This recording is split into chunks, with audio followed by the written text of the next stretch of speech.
Chris, what did it mean for you guys to bounce back from Friday's game and close this one out down the stretch on the road against a team you might see in the first round? I mean, it means a lot. Obviously, we showed that we could bounce back. We weren't too proud about losing the game last game. So obviously, it's good to show that we stick together and we're able to come together. And like I said, Philly's a good team, so coming here and win this game was really important for us. What did you guys do defensively that was so successful against them? Shut them down in the final 3 quarters. I think we stayed together. We played, we all knew the defensive scheme, and we tried to make it hard on Joel Embiid. And obviously they got great shooters, and also, sometimes it's hard to do both. But I think we had 5 guys every time connected to trying to do play on defense. So that always helps. And like I said, when we play with that energy, we could beat a lot of teams. We didn't start it well, but at least we finished it the right way. Anybody else in the room? No? Okay, go ahead, JQ. Thanks. Go ahead, Mike Ganter. Hey, Chris, wanted to ask you, first off, how's your mouth? It's more my neck. My mouth took a hit, but it's more on my neck now that was hurting more. But we got the win, so I feel a lot better about that. Yeah, for sure.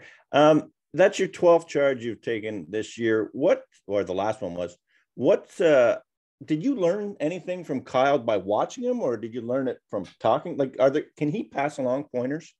I mean, Kyle helped me a lot with that. I mean, I watched Kyle take charges after charges after charges, and I'm really a good shot blocker. So usually I get in position, but sometimes you can't always block it. So just watching Kyle, how quick he was getting to. Sometimes he just knew that somebody was going to go up with the ball, and I have those same feeling usually, but I go for the block. So now, I just try to take some charges and make sure that I'm at the right position because, it counts just the same as a block.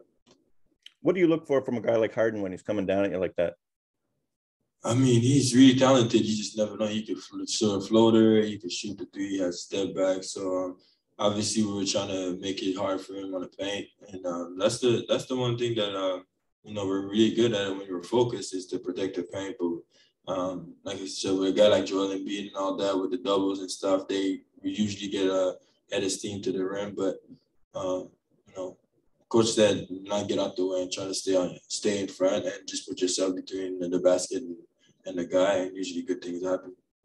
When you see a first quarter going like that, how amped are you to get out there and maybe change that energy level? I'm always hyped, to be honest with you. That's what they told me as somebody come off the bench. If we're down, the goal for you is to either bring it up, bring the energy so we can either catch up on the lead or some. And if we're up, make it, if it's a 10, make it a 15, a 20. So that's what I focus on, depending on what we need during the game. We wasn't rebounding, so I knew I had to come in the game and try to rebound. And the rest of it is just trying to bring energy to the game. All right. Appreciate it. Thanks, Chris. Thank you. Thanks. Go ahead, Eric. Hey, Chris, congrats on the win. Especially late in the game, fourth quarter, there were a few verticality calls that went against you that maybe you weren't too pleased with. I'm sure getting elbowed in the face sucked, but was it nice to get the benefit of the doubt at the rim on that last play? Did it feel like sort of fitting or anything? Yeah, well, I'm kind of happy that it happened. Those other one happens because, like I said, both vertical that I did, the referee told me that my hand came down. So for that one, I knew that I was just going to stay up and whatever happens, happens. And obviously I got elbow in the face and, it doesn't feel good right now. But the one thing I was happy about is that, I was disciplined enough to remember that I had to stay my hand, both ends up, and like it paid off. So, it feels good that the referee actually, what they told me that to do actually worked. They told me to not put my hands down, and I did, and they actually called the foul for me. So, yeah, that feels good. Congrats again. Have a safe flight. Thanks. We'll do one more question in English, and then we have 2 questions for you in French, Chris. So go ahead, Aaron. Hey, Chris. Nick was just in here and was saying how when he looks at Precious, he sort of sees what you were maybe even last year, where he's better against 5s who don't want to step out to the perimeter, and he's quick. You can either get by them or shoot the 3. Do you see similarities? And what was it like for you going up against 5s, and how did you balance that against sort of going against 4s who are better at defending that position? I mean, like I said, Precious is not the typical 5-man, and I wasn't either. So obviously you got some advantage. You know, he's a little faster. You can shoot the ball right now. You shoot the ball really well right now. So those are all things that you could use against those bigs. You know, I mean, I'm not even getting guard from 5s anymore because of that. So now they're gonna have to guard somebody in the court, and right now it's Precious, and he's using it, and he's making everything that every opening that he has, he's taking it. So it feels good for me to watch it, and obviously we need it. So just gonna keep it going like that, and obviously eventually they're gonna switch it, and they're gonna have to put the big on somebody else or play small, whatever they do. But we just gotta figure it out. And Precious is doing a really good job of figuring out what he has to do on offense to make it a mismatch, and he's a big body on defense too. So it's really good to see. Thanks, Chris. Safe travels. Thanks. Go ahead, Mike. Bonsoir Chris, félicitations pour l'action décisive à la fin. Je voulais revenir dessus justement. Un petit peu plus tôt dans le match, Harden, il a fait la même chose sur toi avec les coudes et il a obtenu la faute parce que, comme tu l'as dit en anglais, tu as baissé les bras. Est-ce que tu peux un peu me raconter comment tu as vécu cette action et comment est venue l'idée de justement t'adapter à ce qui s'était passé juste avant? C'est arrivé 3 fois dans la game, 3 fois parce que j'ai été vertical. Une fois, je l'ai fait sur Joel Embiid, et puis ils ont encore une faute, il a juste perdu le ballon. Et là, il m'a dit que c'est pas à cause que mes bras étaient en bas. La deuxième fois, c'est arrivé sur Jordan et j'ai l'impression que j'ai les blocs. Et il encore. Alors là, j'étais comme, je me suis dit, là, ça fait 2 fois. Et d'habitude, la troisième fois, tu veux pas que ça arrive encore. Alors, je savais qu'ils avaient besoin d'un point. Je savais que j'étais en position déjà. Alors, je me suis juste dit, je vais sauter le plus haut que je peux. Et puis, s'il le met, il le met. Mais je me suis dit comme ça, la seule chose qui peut arriver en ce moment, c'est qu'il ne donnera pas la batte. C'est soit que tu vas au free throw line ou tu le manques. Puis, j'ai eu le meilleur que ça, il m'a fait. Et tu l'as dit dans ton podcast, il y a des équipes qui réussissent bien à certains joueurs, d'autres qui réussissent moins bien. Est-ce que toi, il y a quelque chose avec Philadelphie parce que tu leur en avais mis 28 au match d'avant? Là, tu as été décisif. Quand tu es rentré, tu mets 7 points de suite. Est-ce qu'il y a un truc avec cette équipe que tu sens bien ou cette salle?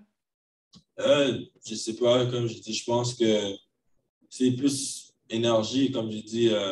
Quand tu joues des équipes comme Philly et tout, ils ont tellement de talent, ils sont tellement habitués comme je dis, de juste battre les équipes que quand il y a un joueur qui joue avec beaucoup d'énergie comme moi, je suis peut-être le gars qui a le plus d'énergie dans l'équipe.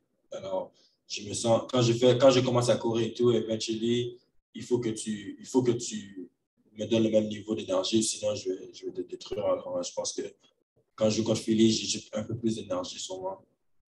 Parfait. Merci beaucoup, Chris. Last question. Go ahead, Cedric. Bonsoir, Chris. Ça va bien? Et toi? Ça va, des belles performances ce soir, un match très complet. J'ai une question concernant le début, la tournée dans l'Ouest. Qu'est-ce qui fait qu'on a eu pas mal d'inquiétudes par rapport, parce qu'on sait que c'est des matchs très difficiles là-bas, on a eu l'impression que la défense au niveau collectif est montée d'un très haut niveau, ce qui a permis d'enchaîner plusieurs victoires. Est-ce qu'il y a eu un système différent ou plus d'application en défense? Non, je pense que c'est plus d'application en défense. Comme j'ai dit, je pense qu'une chose qu'on a réalisé, c'est qu'il marquait trop dans le paint. Une transition, il n'y avait pas de résistance. Alors, on a travaillé beaucoup sur ça. Et puis moi, comme j'ai dit, j'ai toujours été un shot blocker. Alors, en jouant de la défense à l'extérieur et tout, j'ai oublié un peu que c'était une de mes forces. Alors, je suis juste revenu à ça. Comme j'ai dit, je suis capable de faire les deux. Je suis capable de protéger le paint et ressortir. Alors, comme j'ai dit, je pense que le coach avait vraiment besoin de quelqu'un qui fait ça. Puis, il m'a donné l'occasion. J'ai joué beaucoup plus de temps aujourd'hui juste à cause de cette raison. Alors, ça a bien aidé. Une petite dernière pour terminer. On sait que des matchs comme ça, contre des grandes vedettes comme Harden et Embiid, c'est des matchs où on peut s'attendre à tout. Et ce soir, qu'est-ce qui a fait la clé, par exemple, pour maintenir Harden à moins de 20 points? Parce que ce n'est pas quelque chose qui arrive souvent.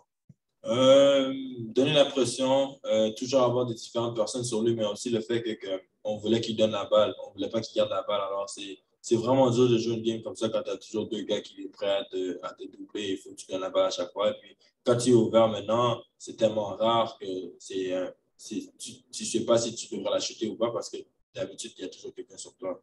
Alors, je pense que ça l'a dérangé un peu dans la tête. Et puis, comme j'ai dit, on va vivre avec d'autres personnes à nous battre. la place de Joel et James Harden, on peut refaire que ça les autres gars dans l'équipe. That's for everything tonight, Chris. Thanks very much. Thank you.